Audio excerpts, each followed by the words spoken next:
नमस्कार दोस्तों, OCN network में आपका स्वागत है। मैं हूं ओमकार चौधरी।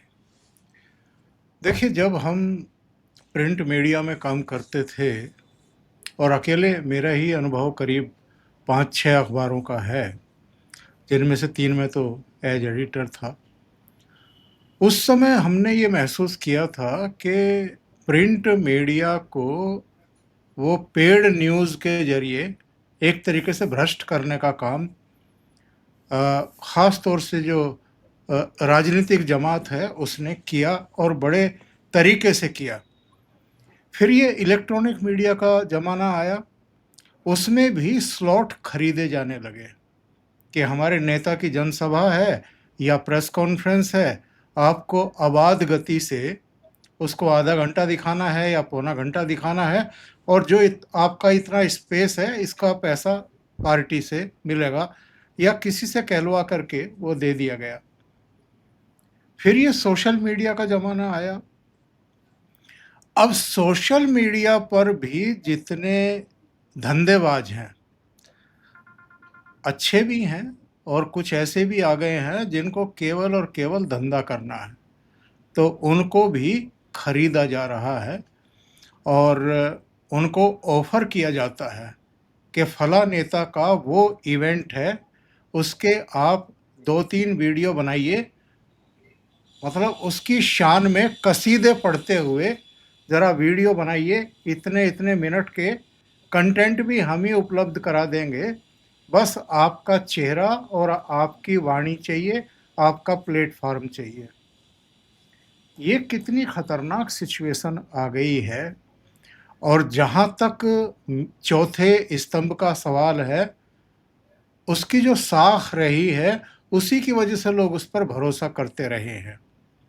तो पहले प्रिंट मीडिया को भ्रष्ट किया गया, फिर इलेक्ट्रॉनिक मीडिया को और अब सोशल मीडिया को भी भ्रष्ट किया जा रहा है।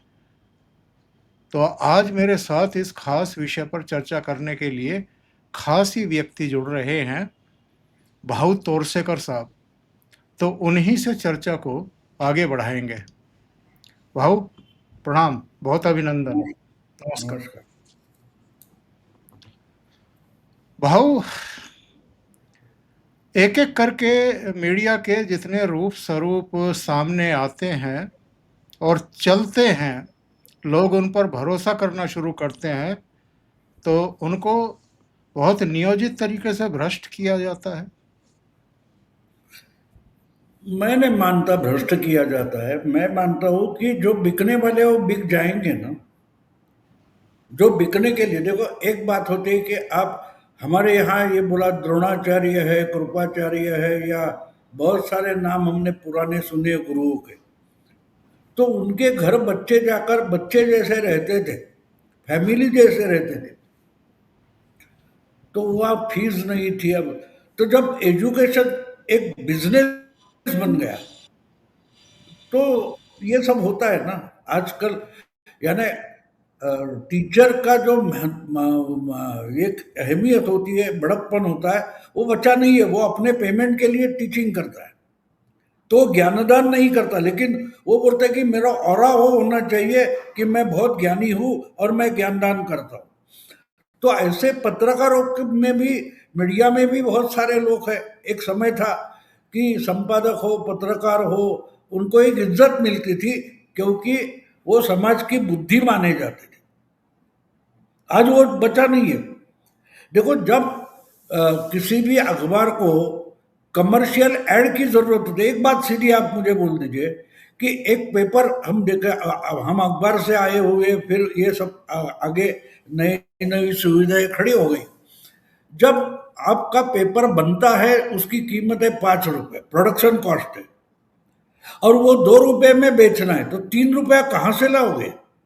वो 2 रुपया में बेचोगे तो बेचने वाला है, उसका डिस्ट्रीब्यूशन करने वाला है, तो आपके हाथ में सिर्फ 1 रुपया आता है। यानी पर कॉपी आपको 4 रुपया लॉस है। और उसके साथ जो बेचा ही नहीं गया है, वो तो पूरा लॉस है। तो ये धंधा करने के लिए जब ऐड की जरूरत पड़ने लगी, मैं आपको एक मैं 5-6 साल पहले की बात है कही।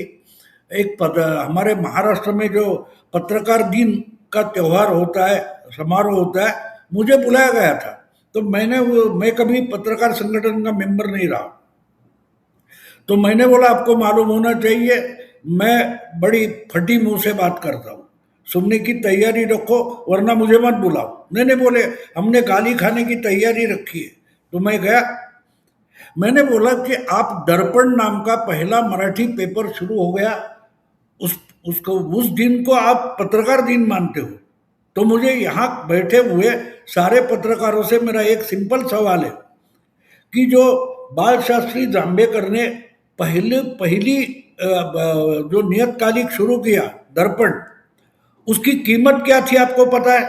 उसकी क्वांटिटी क्या थी आपको पता है? किसी को पता नहीं, किसी को पता नहीं।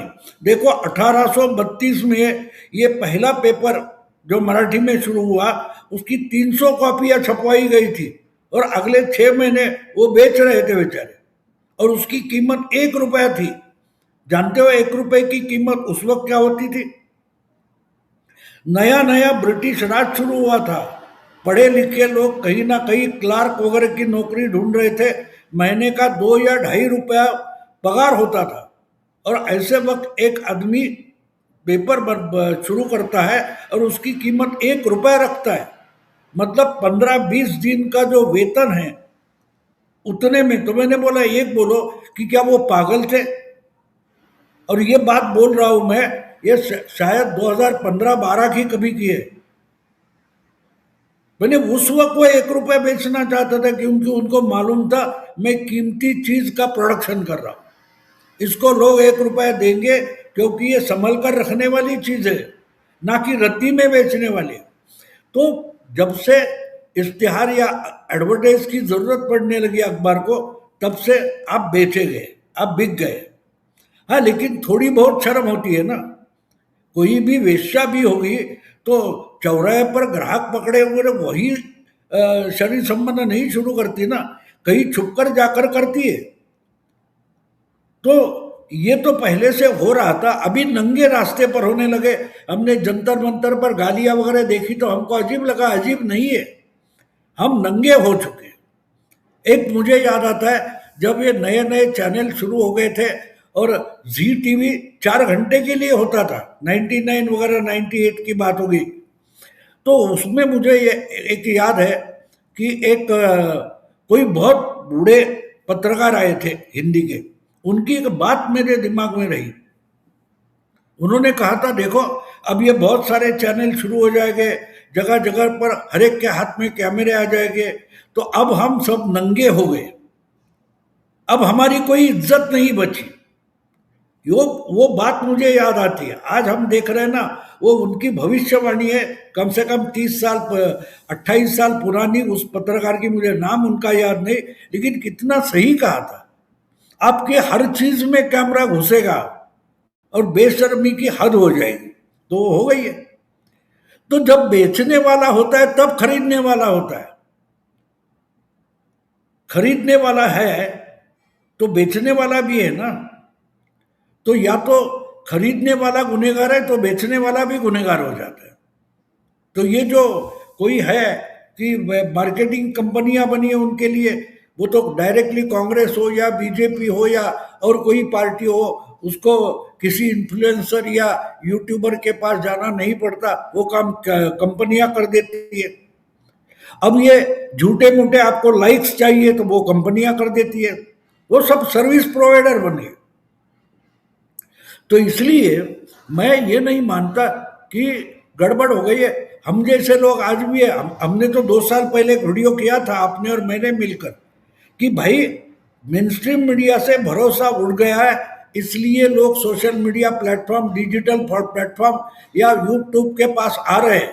वो संभाल के रखो, उसका धंधा मत करो। इस पर हम दोनों ने मिलकर एक वीडियो बनाया था, क्योंकि उस वक्त आपको और मुझे भी कुछ ऑफर मिले थे, हमने रिजेक्ट कर दिए थे। तो आज तो उसका नंगा नाच खुला बाजार है। जैसे ये जो वेश्यावस्ती होती है, वहां महिलाएं रास्ते पर खड़ी होती है और उसके साथ डायरेक्ट सौदा करो और उसके साथ निकल जाओ, बस वो हो गया। और उनको अगर सेलिब्रिटीज सेलिब्रेट करेंगे। वो कोई स्मिता क्या रिया अहिर नाम की बच्ची, जिसने मुंबई में कुछ एक फोटो निकला वो वायरल हो गया, तो राज ठाकरे उसका सत्कार करते, उसको शॉल पहनाते हैं, और वो राहुल गांधी के बाजू में खड़ा होकर क्या बोल रही है, राहुल गांधी भी चौंक गए। वो बोली क्या मैं गलत कर रहा हूँ, 140 रुपए में मेरी बॉडी बेच रही हूँ। ये बच्ची बोल रही है, आप ढूंढो, वो वीडियो आपको मिलेगा। वो क्या बोलती है, मैं यानी उसके जो कुछ इंस्टाग्राम वगैरह उसकी मेंबरशिप का चार्ज 140 रुपीज है, तो बोल रही है मैं अपनी बॉडी 140 रुपए में बेच रही हूँ, और ये सेलिब्रिटी है। जब ये सेलिब्रिटी हो जाते हैं तो इज्जत पेशा क्या बचा है, सब कुछ खराब खराब हो गया। लेकिन उनमें भी हमको, हम जैसे लोगों को संभाल कर रहना पड़ेगा, क्योंकि लोग हमें अभी भी मानते हैं। हम आउट ऑफ डेट है, क्या बोलते हैं, आउटडेटेड हो गए, एक्सपायरी डेट हमारी हो चुकी है।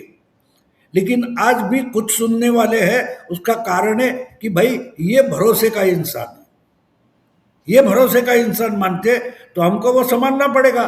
बाकी बहकते जाए, 4 दिन का पैसा है, चलता है। वो जो मनोज कुमार की फिल्म का गाना मुझे याद आता है, आसमान पे उड़ने वाले मिट्टी में मिल जाएगा, कस्में वादे प्यार वफा सब, बातें है बातों का क्या, वो चलता है। भाव, चूंकि मैं सोशल मीडिया पर भी सक्रिय रहता हूँ, कभी कभी सोशल मीडिया की गलियों में भी घूम आता हूँ, तो वहाँ एक वीडियो तैर रहा था। पुणे में एक इवेंट किया कांग्रेस पार्टी ने राहुल गांधी के लिए, और उससे ठीक पहले वीडियो तैरने शुरू हुए जिसमें कोई टॉक्स कर रहा है किसी सोशल मीडिया इन्फ्लुएंसर्स के साथ, और वो उसको ऑफर कर रहा है कि आपको 25,000 रुपया मिलेंगे, आपको इस इवेंट पर 2-3 वीडियो बनाने हैं, कंटेंट वंटेंट भी हम दे देंगे, बस आपका मंच चाहिए, आपकी वाणी चाहिए, आपका चेहरा चाहिए, क्योंकि इतने फॉलोवर्स आपके साथ जुड़े हुए हैं।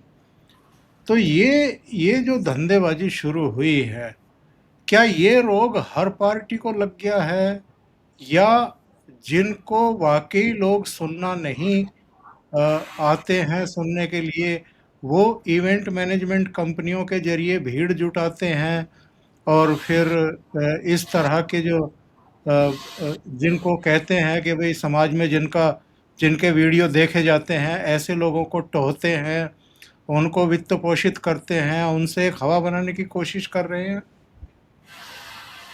नहीं, ये देखो एक बात है कि ये तो देखो, अमिताभ बच्चन हो या पुराने जमाने में मधुबाला हो, उनका चेहरा लगाकर, उनकी फोटो लगाकर साबुन बेचे जा रहे थे, तो आज भी चल रहा है, कोई नई बात नहीं है। लेकिन एक बात भूलना नहीं, अभी सचिन तेंदुलकर है या विराट कोहली है, उसको जूतों में क्या समझता है, उसको किस दवाई के बारे में क्या समझता है, लेकिन उसका, क्योंकि उसका चेहरा देखकर कोई रुकेगा कम से कम, और रुकेगा तो उसके बाजू में क्या है वो पढ़ेगा, देखेगा, इससे ज्यादा कुछ नहीं होता। लेकिन एक बात हो जाती है कि ये छोटे छोटे इन्फ्लुएंसर जो सेलिब्रिटी खड़े हो गए हजारों की संख्या में, उनको कमाई का एक जरिया मिल गया। लोग सोचते हैं कि चलो नौकरी की जरूरत नहीं, यही करेंगे, इससे जितना नौकरी करके मिलेगा वो तो निकल आता है, तो कर रहे हैं। लेकिन उससे पॉलिटिकल पार्टी को फायदा मिलता नहीं है, ये मैं बता रहा हूं। क्योंकि ये बात अब क्या बोलते हैं उसका, आपको याद होगा पिछले लोकसभा चुनाव में संविधान संकट में है, संविधान संकट में ये चेक एक बार चल गया लोकसभा में, लेकिन उसके बाद जो विधानसभा के चुनाव 2 महीने, 6 महीने, 8 महीने के बाद है, तो वो चेक नहीं चला, ये भी ध्यान रखो। क्योंकि वो जो चेक होता है एक बार कैश होता है, तो ये ऐसे मार्केटिंग के पीछे पड़ गए हो गए जो इन्फ्लुएंसर है, सेलिब्रिटी है, यूट्यूबर है, वो ये पक्का ध्यान में रखे कि अगली बार उनको वो कीमत नहीं मिलेगी, और नहीं मिलती तो कोई उनको भाव देने वाला नहीं है। बिल्कुल रॉ भद्दी भाषा में बोलूं तो जवानी जो होती है वहां उस वेश्या को बहुत अच्छा भाव मिलता है, लेकिन उम्र उतर गई, जवानी उतर गई, तो उस औरत की इज्जत क्या होती है समाज में, वही इनकी भी होगी। क्योंकि जैसे ही आपका वो देखने वाले लोग हैं, सुनने वाले हैं, लाइक करने वाले हैं, वो झूठ मूठ नहीं होता, वो भी मार्केटिंग वाले स्टडी करते हैं कि इसको एक्चुअली कितने लोग देख रहे हैं। अगर नहीं है तो आप पीछे पड़ जाओगे, तो भी आपको वो पैसा नहीं देंगे और आपकी तो इज्जत चली गई। बाद में वो इज्जत कमाने में बहुत टाइम लगता है, लेकिन आपने कितनी कीमत में वो इज्जत बेच दी वो भी समझना। तो ये चल रहा था, तो मुझे वो वही तो मैंने अभी थोड़े देर पहले, आसमान में उड़ने वाले मिट्टी में मिल जाएगा, वही सारे जो जंतर मंतर पर इकट्ठा होकर पैसा लेकर मोदी को गालियां दे रहे थे, वो फिर बाद में रो रो कर वीडियो बना रहे, क्योंकि उनको पता चल गया कि इसके बाद हमारा वो सेलिब्रिटी स्टेटस नहीं बचा, एक फटाक से खत्म हो गई, बेइज्जत हो गया। अब इसके आगे हम कोई भी या रील बनाए या शॉर्ट बनाए या और कुछ बनाए, हमको कोई देखने वाला नहीं है, लोग हम पर गुस्से में आ गए। तो ये अगर नहीं समझोगे, देखो इज्जत कमाना बड़ी बात होती, बड़ी मेहनत की बात है, लेकिन उससे भी मेहनत की बात वो होती है कि आप ऊपर बने रहे, वो टिके रहे, वो बहुत बड़ी बात होती है। एक बार यहां से वहां हो गया, पूरा मिट्टी में मिल गया, पूरा मिट्टी में मिल जाता है। और इसलिए मैं और एक तुलना हमेशा करता हूं, विनोद कांबड़ी और सचिन तेंदुलकर एक स्कूल में एक क्लास में पढ़ते थे, एक साथ क्रिकेट खेलते थे। एक ही साथ उन्होंने शुरू भी किया था। हाँ बिल्कुल। और कहाँ विनोद कांबड़ी पहुंचा देखो, वो चकाचौंध से भटका, और सचिन तेंदुलकर नहीं भटका। दोनों कहां पर पहुंचे देखो, आप देख सकते हो। तो ये अगर समझ में आता है तो ठीक है, वरना 4 दिन की चांदनी फिर अंधेरी रात है, ये तो होगा। एक आज जो कुछ पुणे में गूंज वगैरह हमारे यहाँ कर दिया लोगों ने, मुझे भी 2-3 जर्नलिस्ट पूछ रहे कि भाऊ आगे चलकर क्या होगा। मैंने बोला आज कितनी तारीख है, तो बोला 22 तारीख है। ठीक है, मैंने बोला 2 सितंबर को इस बारे में मुझे से बात कर कि पुणे में क्या माहौल है। आज तो बड़ा माहौल है, आज बड़ा माहौल है। 10 दिन के बाद पुणे में क्या माहौल है वो मुझे बता दो। मैं जाते जाते एक बढ़िया आपको कहानी जो मैंने मेरे सीनियर से सुनी थी बोलता हूँ। 1952 में पहला चुनाव था, तो पुणे के पास पिंपरी में एक जगह मीटिंग थी, और काका साहब गाडगिल जो कांग्रेस के बड़े नेता थे, आगे चलकर पंजाब के राज्यपाल तक बने थे, वो कांग्रेस के बड़े नेता थे।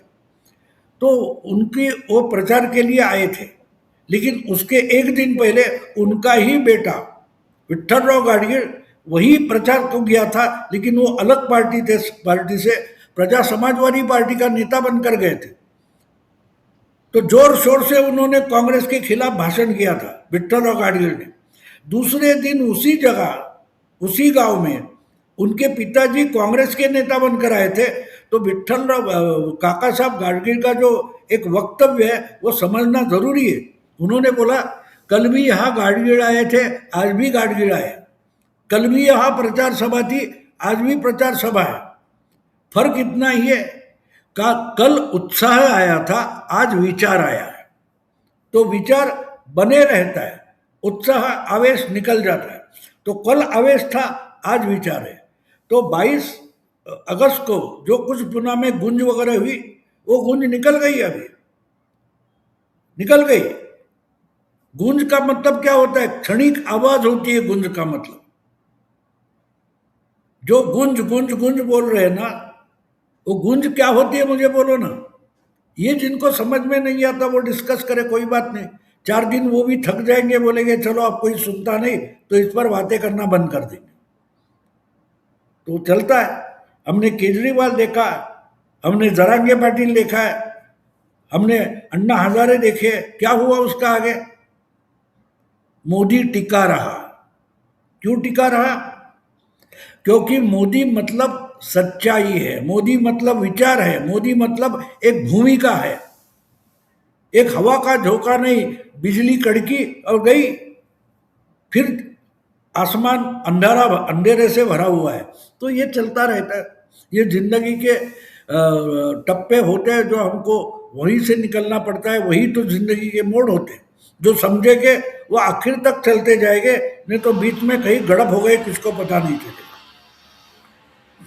भाऊ, ये गालीबाजों को जो प्रमोट किया जा रहा है, उनका क्या हश्र हुआ है ये तो आपने बताया। लेकिन जब हम और आप समझ रहे हैं कि ये इवेंट बाजी है, करोड़ों रुपया खर्च करो, भीड़ भी जुटवा लो, वहाँ चमक दमक और वहाँ तमाम तरह के रंग और ये सब चीज़ें करवा लो, अ, लिखा हुआ पॉइंटेड भाषण भी दे लो, वाहवाही भी लुटवा लो, क्या हमें और आपको पता है तो जो बाकी का मीडिया है उसको पता नहीं है कि ये सब क्या हो रहा है? या जो मैं कह रहा था शुरू में कि उनके भी स्लॉट खरीद लिए जाते हैं, वही सब चल रहा है। वही तो चल रहा है ना, वही तो चल रहा है। लेकिन ये 2014 में नहीं हुआ था, बिल्कुल हुआ था। 2014 में भी इसी तरह से राहुल गांधी को लॉन्च किया गया, बिल्कुल किया गया। बहुत करोड़ों रुपया खर्चा हुआ। 2019 में हुआ, आपको याद होगा, बड़ी भीड़ लगी है, बहुत इकट्ठा की हुई भीड़ है, बड़ा मैदान भरा हुआ है, और स्टेज की तरफ राहुल गांधी आ रहे, और किसी पत्रकार को बोलते हैं देखो आप सुनो, चौकीदार, गूंज आती है, चोर है, गूंज आती है, गूंज। क्या हुआ उसका 2019 में, 2014 में? तो ये रीलॉन्चिंग चलता रहता है। लेकिन बिना किसी लॉन्च के, बिना किसी प्रमोशन के धुरंधर चल जाता है, रिकॉर्ड ब्रेक कमाई करता है। और बहुत सारा प्रमोशन करने के बावजूद बंटवारा नहीं चलता, गिर जाता है। क्यों भाई? क्योंकि उसमें दम है। जो दम है वो टिका रहेगा। आंधी आए, तूफान है, उससे कोई फर्क नहीं पड़ता, कोई फर्क नहीं पड़ता, वहां टिके रहेगा वो। हमारे देश के अलग अलग हिस्सों में बहुत सारी नदियां, नदी के पात्र में भी नदी के किनारे में बहुत सारे मंदिर है। एक समय आता है मंदिर के कलश से लगकर बाढ़ का पानी जाता है, लेकिन मंदिर वहां टिके रहता है। बाढ़ का पानी निकल गया तो मंदिर और भगवान की मूर्त उसी जगह होती है। तो सोच विचार भूमिका वो उस तरीके से होते हैं। वो बाढ़ आएगी निकल जाएगी, लेकिन मंदिर बना रहेगा, इसी ढंग से बनाया जाता है। तो पार्टी का मतलब भीड़ नहीं होती, भीड़ नहीं होती, जो ऑर्गेनाइज होता है। 100 साल के बाद भी आरएसएस टिकी हुई है, 4 जनरेशन हो गई। शुरू शुरू में उसमें थे, उसमें से कोई आज जिंदा तक नहीं है, लेकिन उसी आइडियोलॉजी पर चल रहा है आरएसएस, क्योंकि एक आइडियोलॉजी उन्होंने नेता माना है। एक व्यक्ति को नेता नहीं माना है, ना मोदी ना भागवत, एक आइडियोलॉजी को नेता माना है। और जब आइडियोलॉजी कांग्रेस के पास बची नहीं, तो आप राहुल गांधी हो, प्रियंका वाड्रा हो, किसी को भी लॉन्च करो, उससे कुछ नहीं होगा। आज मोदी के नाम पर बीजेपी चल रही है, पॉपुलैरिटी है, मैं मानता हूं, लेकिन नरेंद्र मोदी जिस जमीन पर खड़े हुए वो देखो, वो एक आइडियोलॉजी है। राहुल गांधी के पास ना आइडियोलॉजी है, ना प्रोग्राम है, ना एजेंडा है। 6 महीने पहले वो वोट चोरी पर बोल रहे थे, फिर एसआर पर बोल रहे थे। 6 महीने बाद या 3 महीने बाद या 2 महीने बाद उनको छात्रों की गूंज याद रहती का देखेंगे हम तो देखते आए, इस रंग बदलती दुनिया को हम देखते आए। हमारी उम्र इतनी भी नहीं है कि नहीं नहीं है, हमने बहुत रंग बदलती दुनिया देखी है, तो ये भी देख लेते। भाव क्या हुआ, बहुत जल्दी लोगों ने दौड़ाना शुरू कर दिया उन गालीबाजों को प्रमोट करने वालों को। अभी जयपुर के एक गांव में पहुंचे थे, वहां लोगों ने दौड़ा लिया, पीटा, बल्कि उनकी गाड़ी के शीशे वीसे भी टूट गए। इसी तरीके से महाराष्ट्र में भी एक जगह पिटते पिटते बचे, लातूर में, वहाँ तो मुकदमा दर्ज हो गया। जयपुर गया था ये पिछले दिनों, अरविंद केजरीवाल का चेला। वहाँ लोगों ने कोई रोड शो निकाल रहा था, किसी के कंधे पे बैठा हुआ था, तो वहाँ कान पीट दिए। ये हो क्या रहा है? लोगों का गुस्सा निकलना शुरू हो गया है, जैसे हमने पश्चिम बंगाल में देखा था। ना ममता बनर्जी को छोड़ा, ना अभिषेक बनर्जी को छोड़ा, ना कल्याण बनर्जी को, ना महुआ मोइत्रा को। लगातार उन पर अंडे, टमाटर और जूते चप्पल फेंके जा रहे हैं। देखो, आज 23 अगस्त है और 23 जुलाई को मेरा मराठी में वीडियो है, थोड़ा इंतजार करो। आपकी भी हालत तृणमूल समर्थक जैसी हो जाएगी। ये मैंने मराठी में 23 जुलाई को कहा था, आज हो रहा है। आज हो रहा है वो, मैंने वही तो बोला था। और ये लोग समझ नहीं पाए कि 15 अगस्त को प्रधानमंत्री ने लाल किले पर खड़े होकर क्या कहा है। प्रधानमंत्री ने जो कहा है दिमागी नक्सल, तो प्रधानमंत्री ने आम जनता को बता दिया, भाई रास्ते पर कहाँ गंदगी है वो तो हम साफ करेंगे, लेकिन आपके गली की, आपके घर की, आपके मोहल्ले की गंदगी आपको साफ करनी है। नहीं तो ये दिमागी नक्सल नाम की गंदगी आपके घर में फैल जाएगी।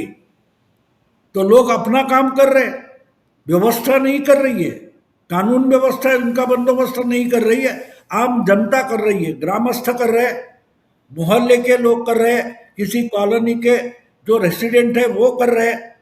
तो वो दिमागी नक्सल का मतलब ये ज्ञानी लोगों को अभी तक पता नहीं चला है। मोदी जी ने साफ साफ उकसाया है कि भाई मैदान में उतरो, ये गंदगी तुम्हारे मोहल्ले की है, वहां से साफ करो। हाँ, जब कूड़ेदान में इकट्ठा हो जाए तो हम डंपिंग ग्राउंड कर लेके जाएंगे, लेकिन आपके मोहल्ले से गंदगी इकट्ठा करके फेंक देना बाहर, कूड़ेदान में लाकर फेंक देना, ये मोहल्ले वालों का काम है। यही बात दिमागी नक्सल इस शब्द में आती है। और वो होते हम देख रहे हैं, ये पीटे जाएंगे, मार खाएंगे। और ये तो बात सीधी होती है ना, लातों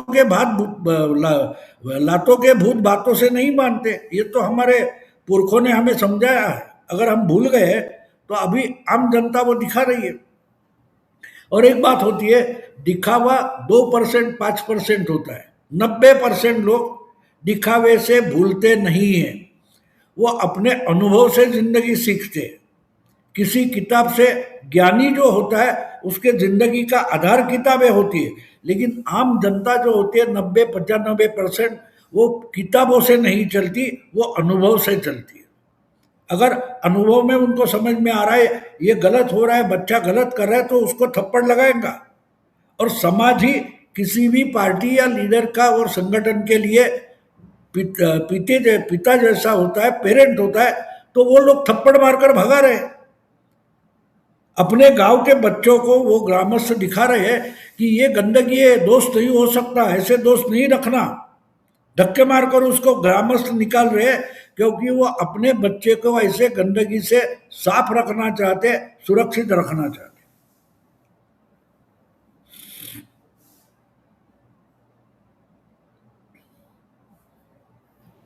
भाऊ, जनता तो बहुत दिन से संदेश और संकेत दे रही है इनको। इनफैक्ट 2014 से ही लगातार संकेत दे रही है कि नहीं, हमें आपको नहीं चुनना, हमारा आपसे भरोसा उठ चुका है। उसके बाद जो क्षेत्रीय दल बहुत ज़्यादा एरोगेंट हो गए थे, उनको भी पब्लिक ने संदेश तो दे दिया कि भाई अब आप जाइए, आपकी हमें ज़रूरत नहीं है। लेकिन ये फिर घूम करके पब्लिक के बीच में आ रहे हैं, और आ ही नहीं रहे हैं, बल्कि जिनको पब्लिक पसंद कर रही है उनको गालियां निकाल रहे हैं। अब ये अगर नौबत आ गई है, अब के लोग दौड़ाने लगे हैं, तो अब भी इनकी समझ में नहीं आ रहा है या मूढ़ मता है ये। नहीं, देखो, एक बात होती है, चोर होता है, गुनहगार, क्रिमिनल होता है, वो पीटा जाता है, मारा जाता है, जेल जाता है, फिर भी वही करता रहता है ना। ये क्रिमिनल से, ये क्रिमिनल से, ये क्या बोलते हैं, पेशेवर क्रिमिनल से। वो पीटे जाएंगे लेकिन फिर पॉकेट मारेंगे, बाहर आके करेंगे तो क्या करेंगे। तो ये सुधरने की अपेक्षा मत करो, आप महात्मा गांधी मत बनो, ये सुधरेंगे नहीं, ये जूते ही खाएंगे। और लोग उनको समझा नहीं रहे, लोग उनको सबक सिखा रहे। अगर ज्यादा जख्मी नहीं होना है तो निकलो। वो तो राका वगैरह गाड़ियां छोड़कर भाग गए वहां से, कोई राजस्थान जयपुर के पास जो पीटे गए तो गाड़ियां भी छोड़कर भाग गए। तो थोड़ी थोड़ी एक थोड़ा समय होता है ना, हम देखते कि सांप कहीं भी दिखाई देता है तो लोग बेचारे को मारते हैं। वैसे लोग इनका कोई, अरे ये कॉकरोच है उसको मारो, ये आम आदमी वाला है इसको मारो, तो मारेंगे। लेकिन भाव उनकी जगह दूसरे गुनहगार भी आ जाएंगे, ये भूलो मत। हमको जिंदगी में हमेशा अवेयर रहना पड़ता है, जागरूक रहना पड़ता है। इनके जगह दूसरे क्रिमिनल्स आ जाएंगे। भाव आखिर में एक सवाल जरूर करूंगा चलते चलते। अभी ये संसद मार्ग थाने में मिस्टर राहुल गांधी पहुंचे थे और वहां पर जो दिल्ली पुलिस लगातार इनकार कर रही है, सुप्रीम कोर्ट ने जांच भी शुरू कर दी है, टिप्पणी भी आ चुकी, इसके बावजूद एक युवक को लेकर के पहुंच गए कि पैलेट गन से इसकी आंख भी चली गई, इसका ये भी चला गया, इसका वो भी चला गया, एफआईआर लिखो। मुझे यहाँ 20 दिन भी बैठना पड़े तो बैठूंगा, मतलब मेरे पास टाइम ही टाइम है, तो तब तक उठूंगा नहीं जब तक आप एफआईआर दर्ज नहीं कर लेंगे। अंदर एसएचओ से पूछ रहे थे कि ये जो तस्वीर लगी है अमित शाह की, ये इंचार्ज हैं क्या आपके? और बाहर जहां ये बैठे हुए थे वहां एक चेयर पर तो ये बैठे थे, 3 चेयर खाली पड़ी थी और पीछे हाथ बांध करके सलमान खुर्शीद, कुमारी सैलजा, दोनों पूर्व केंद्रीय मंत्री हैं। एक की उम्र 73 साल है और दूसरे की उम्र 63 साल है। वो पीछे खड़े थे, यानी राहुल गांधी पैर फैला करके आगे की तरफ शहंशाहों की तरह बैठे थे और ये उम्र दराज नेता पीछे खड़े थे हाथ बांधे हुए। क्या संदेश और संकेत देना चाह रहे थे राहुल गांधी? और ये अमित शाह को टारगेट अब क्यों कर रहे हैं? नहीं, किसको आपको टारगेट करे, किसको टारगेट करेंगे? और उसमें कोई संदेश नहीं है। और जो खबर मुझे मिली है, जो 8-9 घंटे वो थाने में बैठे रहे, उससे अमित शाह बहुत खुश है। अमित शाह बहुत खुश है। अगर आप अपना टाइम वहां बर्बाद कर रहे हो तो राहुल गांधी, अब सॉरी, अमित शाह बहुत खुश है। जब उत्तराखंड, उत्तर प्रदेश, पंजाब के चुनाव सर पर है, ऐसे वक्त कोई ये पागल नेता अगर किसी थाने में 8 घंटे एक एफआईआर के लिए बैठेगा तो अमित शाह दुखी क्यों हो गए, खुश हो गए? और ये आपको याद होगा कि मैंने उस दिन बोला था कि जब प्राइम मिनिस्टर के गेट पर से रेसिडेंस पीएमओ के ऑफिस का, सॉरी, घर के सामने से इनको घसीट कर लिया लेके गए थे, तब मैंने बोला था राहुल गांधी ने बंदी मुट्ठी थी वो खोल दी। अब कोई पुलिस थाने का हवलदार भी इनको नहीं पूछ रहा है, 8 घंटे बैठे रहो, कोई बात नहीं। तो टाइम बर्बाद कर रहे, तो उनको टाइम बर्बाद करने से लोगों को कोई संदेश नहीं जाता। लोगों को इतना ही समझ में आता है इसके पास कोई काम नहीं है, तो लगे रहो, उससे ज्यादा कुछ संदेश नहीं जाता। हाँ, जर्नलिस्ट है उनके लिए बहुत बढ़िया बात होती, अरे इधर बैठ गया अभी 8 घंटा, अरे कौन पूछता है राहुल गांधी को? ये कोई बड़ी बात नहीं। आपको याद होगा तो हाथरस या लखीमपुर खीरी में इसी ढंग से तमाशा हुआ था। क्या हुआ आगे उसका परिणाम? ना उत्तर प्रदेश के चुनाव में हुआ, ना और कहीं होगा। हाँ, लेकिन खबर बनती है। राहुल गांधी पॉलिटिक्स नहीं करना चाहते, वो खबर बनना चाहते, और अमित शाह उनको खबर में ही रखना चाहते, पॉलिटिक्स में आने नहीं दे रहे। बस यही संदेश उस बात का है। भाव बहुत बहुत धन्यवाद जुड़ने के लिए और इतना समय निकाल करके बहुत महत्वपूर्ण घटनाक्रम पर और बिंदुओं पर चर्चा करने के लिए। दर्शकों से आग्रह है कि आपको ये चर्चा अच्छी लगी हो तो लाइक का बटन दबा दें, वीडियो को शेयर कर लें, चैनल सब्सक्राइब ना किया हो तो अवश्य कर लें। भाव के 2 चैनल हैं, मराठी में प्रतिपक्ष और हिंदी में प्रतिवाद, उनको भी सहयोग करें। बहुत बहुत धन्यवाद। नमस्कार।